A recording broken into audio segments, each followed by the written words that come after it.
E aí, meus amores, tudo beleza com vocês? Kennedy aqui, sejam todos bem-vindos a mais um vídeo do canal. Dessa vez, bora com mais um review de Thunder Clouds Rain Storm com a resenha do episódio 3 e do episódio 4. E olha, meus amores, há momentos em que uma série avisa para o público, agora vamos mexer onde realmente dói. E é exatamente isso que acontece nesses dois episódios. Aqui a trama revela que Johan, ou Jung-na, já sentia atração por Lim-jun, ou Lee-jo, desde a infância, o que muda completamente a leitura da relação deles, e mostra também que Lim-jun está bem longe de ser um personagem passivo. Ele deseja, toma decisões e, sobretudo, responde. E sim, as cenas de beijo seguem naquela progressão gostosa, cada vez mais intensas e bem executadas.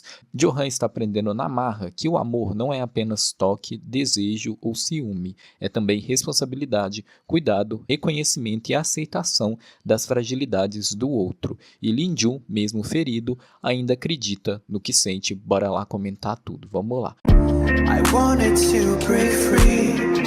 O terceiro episódio abre na manhã seguinte à noite quente dos dois. Johan observa as marcas de amor que deixou no corpo de Lim-ju e, ao invés de fugir do assunto ou fingir que não tem nada ali, recebe de Lim-ju a explicação mais direta possível. Você fez porque queria mostrar que eu sou seu. É o tipo de frase que derruba qualquer fachada de frieza. E Lim-ju fica muito feliz quando ele escuta a expressão nossa casa vindo de Johan, a máscara de neutralidade do primo dominador, rachando ligeiramente. No café, Lim-ju tenta esconder as marcas, mas Johan age como se tivesse recebido um troféu. Ele observa o comportamento de Lim-jun com o chefe e começa a experimentar um sentimento novo nele, ciúmes, aquele velho conhecido da humanidade que chega sem pedir licença e derruba certezas como quem derruba um copo no chão. Em casa, a narrativa abandona qualquer sutileza e entra na tensão corporal plena. Lim-jun lavando a louça, completamente entregue à rotina, quando Johan surge atrás dele, abraça sua cintura e beija seu pescoço diversas vezes, ordenando que ele continue o que está fazendo. A série sabe que essa mistura de cotidiano com desejo é irresistível para o público e usa isso com precisão. Depois, Lim-jun continua sempre pegando a uva que Johan escolhe, como se fosse uma pequena ritualística da relação. Johan, por sua vez, decide alimentar o clima e passa uma uva de sua boca para a de Lim-jun. É o tipo de gesto que a direção filma como quem diz, vocês sabem para onde isso está indo, e de fato vai, para mais beijos, bem mais beijos mesmo. Após o banho, Johan ordena que Lim-jun retire o roupão para que ele possa passar hidratante no corpo dele. A cena é construída para tirar o fôlego, rostos próximos, respirações misturadas, Johan ajoelhado diante dele, Lim-jun gemendo. A tensão aqui não é insinuada, é declarada. Na noite seguinte, Johan volta para casa e encontra Lim-jun dormindo. Ele acha essa visão incrivelmente fofa, o clima é calmo, quase doméstico, mas dura pouco, porque o Johan começa a provocar ele. E aí depois os dois tomam sorvete, Lim-jun suja Johan pede para que ele o limpe com a boca e pronto, abre-se a porta para outro beijo intenso, os dois avançando pelo apartamento até o quarto. Dessa vez, Lim-jun toma a iniciativa na relação. Johan continua conduzindo, deixando claro que ele tem que ficar por cima, e Lim-jun não só aceita como demonstra que queria isso há muito tempo. Quando terminam, Lim-jun comenta que não sabia que era isso que o Johan quis dizer quando falou para ele pagá-lo com o corpo. Johan nega, Lim-jun admite que gosta de tudo aquilo e gosta dele. Johan, tentando ser racional, fracassa lindamente diante da carinha pidona de Lim-jun. Ele cede e permite que Lim-jun durma em seu braço. É o primo dominador abrindo uma festa de humanidade e o público agradece. Só que o encanto dura pouco. No dia seguinte, Johan não consegue contatar Lim-jun de jeito nenhum e mais tarde o chefe de Lim-jun aparece carregando o Lim-jun bêbado e entra na casa de Johan, o que faz Johan entrar em turbulência emocional. Lim-jun, embriagado e confuso, chega a pedir para ir embora com o chefe, que é o Sonhô, o que acende em Johan um tipo de raiva que nem ele entende direito. Os dois meio que são expulsos por Johan, mesmo quando o Sonhô afirma que não há relação dessa forma entre eles. De volta à rotina tensa, Johan obriga Lim-jun a jantar com ele, e é nesse jantar que Lim-jun abre o coração.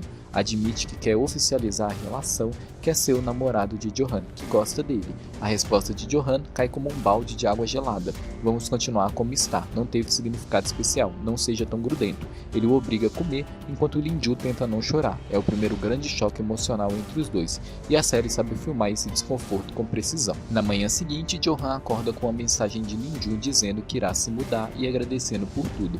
Johan explode, vai até ele e questiona: o que você está fazendo? Você não tem onde morar, você está me provocando? Quando Lim-jun diz que já tem onde ficar, Johan entende como afronta e parte para a acusação mais baixa possível, chama-o de promíscuo e insinua insinua que ele dorme com qualquer pessoa por dinheiro. A resposta de Linju é a primeira afirmação de dignidade dele na série, direta, justa e dolorosa. E você não gosta de mim, mas me fudeu como quis. A discussão aumenta até o chefe intervir e pedir para que levem aquilo para fora do café. Lá fora, Johan diz que não quer saber dos sentimentos de Linju, que ele pode fazer o que quiser com ele e que ele deve estar em casa no horário que ele determinar. Linju finalmente, com voz firme, lembra que gostar de alguém não autoriza ninguém a tratá-lo como objeto. Chama Johan de insensível, pisa no pé dele e vai embora. À noite, Johan volta para o apartamento e encontra tudo vazio. E o vazio do apartamento é, pela primeira vez, um reflexo perfeito do vazio que ele próprio sente. Ele queria controle, ganhou solidão. Se no episódio 3 Johan parecia perdido entre desejo, controle e orgulho, aqui ele experimenta algo novo, saudade. E não aquela saudade poética e virtuosa, mas a mais carnal possível, que aperta o peito, tira o ar e obriga o sujeito a admitir o que passou a vida inteira tentando negar. Ele finalmente reconhece para si mesmo que aquilo que sente por Linju é amor, embora ainda não consiga compreender totalmente o que isso significa para um homem criado para ser pedra, estrutura, muro e silêncio. Movido por essa saudade inquieta que ele parte para o interior, para a fazenda do pai de Linju. Ao chegar, a narrativa aciona um flashback que funciona quase como uma peça de arqueologia emocional. Um Johan ainda criança, isolado, rígido, e um Linju pequeno, barulhento, empolgado para conhecer o primo bravo. E ali vemos como, com uma insistência quase heróica, Linju conseguiu quebrar os muros emocionais de Johan, levando-o a brincar, rir e até se molhar numa guerra de água improvisada. A cena é uma cápsula do passado que comprova algo essencial. Aquilo que existe entre eles não nasceu agora, apenas ganhou nome. No presente, Johan vê Linju à distância e tenta se afastar, mas é chamado por ele. Ao ser questionado sobre o motivo de estar ali, ele responde com a franqueza de quem perdeu a capacidade de mentir. Sabia onde encontraria Linju. Lembra também que Linju havia dito que não mudaria da casa deles. Linju responde com simplicidade desarmante: não me mudei, só senti falta do meu pai. Johan então pergunta quando ele vai voltar. Linju responde que não sabe. Johan, apesar de orgulhoso, cede e permanece um tempo ali com ele. Enquanto conversam, Johan pergunta por que Linju se mudou para a cidade grande. Linju explica que o pai estava internado lá e queria passar o resto do tempo ao lado dele. Johan então questiona que o pai dele nem registrou ele como filho porque ele ainda o ama profundamente. Linju responde que o pai queria que ele fosse feliz, mas ele próprio não sabe se merece felicidade. Só quis retribuir o amor que recebeu, porque para ele o amor não tem preço. E aí vem a frase que desmonta Johan: com você eu me sinto ganancioso, achei que poderia ser feliz com você. Johan sente o coração acelerar como um cavalo solto. Para não desmoronar, avisa que vai dar uma volta. Linju o acompanha. À noite, Johan pergunta se Linju quer que ele vai morar com ele. Linju fala que tem a empresa e Johan fala que a empresa é chata. No entanto, Linju fala que ele tem que continuar trabalhando para ele poder bancar o Linju, precisa se aproveitar de quanto que o Johan é rico. Eles estão provocando um ao outro, né? Em seguida, Johan pergunta: por que você não pede para eu gostar de você? Linju responde que amor unilateral combina mais com ele. A sinceridade dói. E Johan, tomado por ciúmes, questiona quantas pessoas já despertaram interesse nele. Linju provoca várias e se enfurece Johan na hora.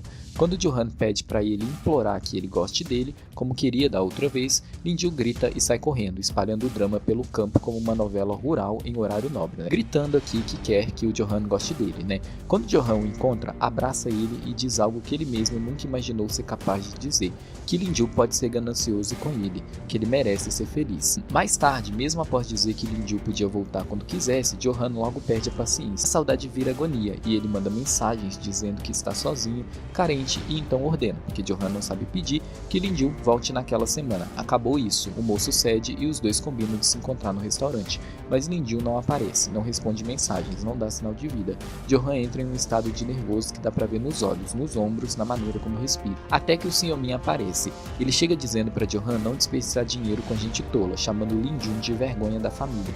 Afirma que se encontrou com ele e acrescenta com crueldade calculada que não importa o que faça, Linju não abre mão daquela casa. Culpa o testamento, chama-o de parasita e ainda solta uma última provocação: ele só está brincando com você e sinceramente você é pior do que eu. Johan quase acerta um soco nele, mas as palavras grudam como farpas. Johan lembra das vezes em que machucou emocionalmente Linju, das vezes em que impôs sua vontade, das vezes em como usou o corpo dele como se fosse direito adquirido. Pela primeira vez o orgulho dele cede para algo mais profundo, culpa, e ele afoga ela no álcool. Essa culpa vira preocupação quando ele finalmente encontra Linju com o rosto machucado. A violência é evidente dente. Xiaomin o espancou. Linju explica que não foi ao restaurante porque se sentia feio, não queria que Johan o visse daquele jeito. Johan, tomado de fúria, quer quebrar a cara de Xiaomin, mas Linju o impede, e é nesse momento de fragilidade que algo precioso acontece. Johan olha para ele, toca em seu rosto e diz que ele é lindo, e depois fala para eles oficializarem o namoro. A frase pega Linju completamente de surpresa, e nós vemos Johan pela primeira vez não como um dominador, mas como alguém que está finalmente aprendendo a amar. E aí, gente, o que vocês acharam do episódio 3 e do episódio 4 de Thunder Clouds Rain Storm? Comenta tudo aí pra mim e bora discutir. E semana que vem eu volto com os comentários do episódio 5 e do episódio 6, lembrando que a série terá 8 episódios. Beleza, Creuza? Então, maravilhoso. E se você gostou desse vídeo, não se esqueça de curtir, se inscreva no canal e clique no sininho, me acompanhe também nas minhas redes sociais. E se você tem interesse em assistir os vídeos antecipadamente, considere se tornar membro do canal. Assim você vai ver os vídeos bem antes e vai ajudar muito a manter o BL Maníacos de pé. Muito obrigado aos membros do canal, vocês fazem toda a diferença e a gente se vê no próximo vídeo. Um beijão, bye bye!